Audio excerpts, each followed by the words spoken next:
name is Dan Crow. I'm the president of CUPE 4207.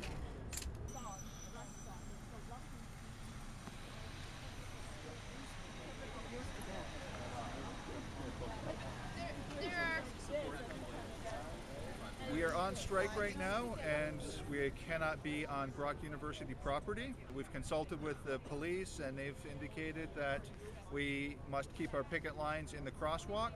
The police have been helping to monitor traffic, and we are communicating our message to people who are crossing the line. We're providing them with a leaflet, a discussion, people can ask questions, and the picket line itself is a source of information.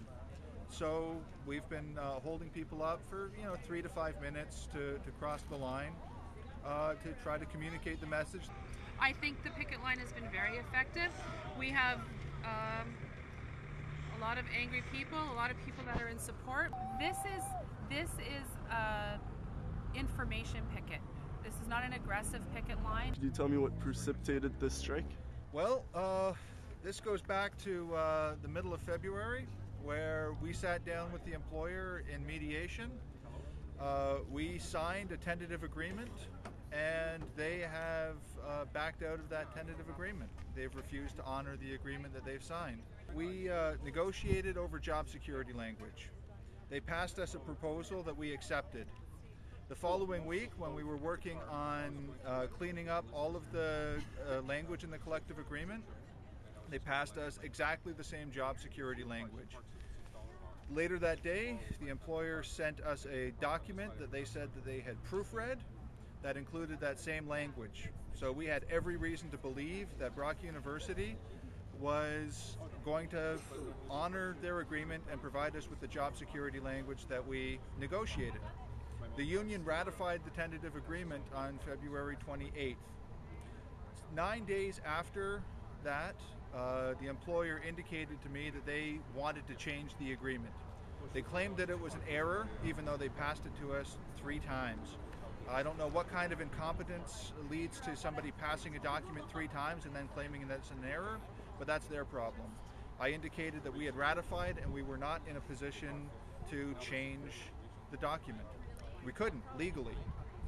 They took the tentative agreement to the Board of Trustees, and the Board of Trustees did something that nobody has ever heard of.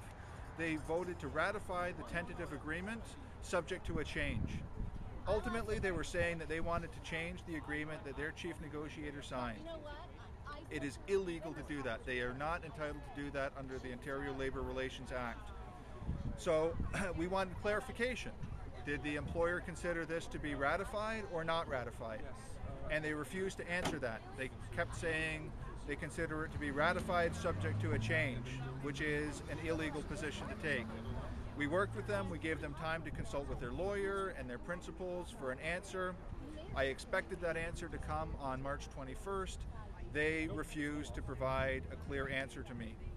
So we started mobilizing to try to bring attention to the fact that Brock was not honoring its agreement, and Brock provided a more clear answer to the press than they have ever provided to the union. They said that they cannot consider it ratified if that language is there.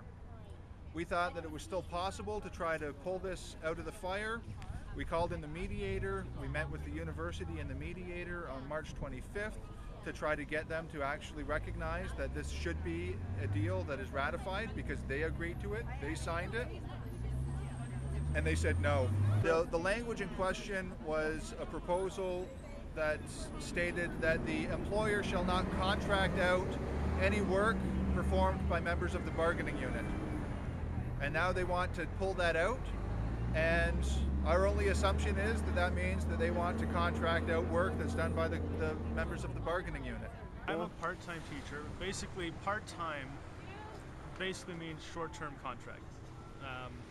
Full-time and part-time are the 2 different types of contracts there, but really the work is exactly the same. So the contracts that I was on were 15-week contracts. And after 15 weeks, I had no idea whether or not I would have a contract after that. I could probably bank on it, but it wasn't guaranteed. Need picketers here, people supporting us that aren't even in our union that have come from other universities, and many of our students are here. They want to get back in the classroom. We want to get back in the classroom. That's why I'm here, to support our teachers. All the teachers deserve to get what they want. But basically it's up to Brock to ratify the agreement that they signed off on. We've ratified our end of it. They need to live up to their deal. Well, I'm here to support the CUPE workers. Yeah. My TAs are part of the CUPE union, and I myself have cancelled classes in solidarity with the CUPE union. So I'm not crossing the picket line, so I'm here standing on the picket line in support. I've cancelled classes, and I think it behooves me to stand on the picket line in support of the union workers. Right now I'm supporting the CUPE strike here at Brock as part of the Niagara Animal Defense League, and we want to show solidarity with the labor movement as they struggle to ensure their employer follows through with what they promised. Yeah, I definitely think that students should be involved because when they leave school, they're at school to find a job, right? They're at school because they want to be qualified, but what's the point of racking up all this debt when you leave to go into the workforce and there's nothing there for you?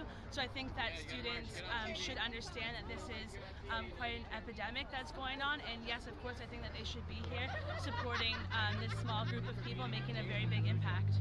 All right, thank you.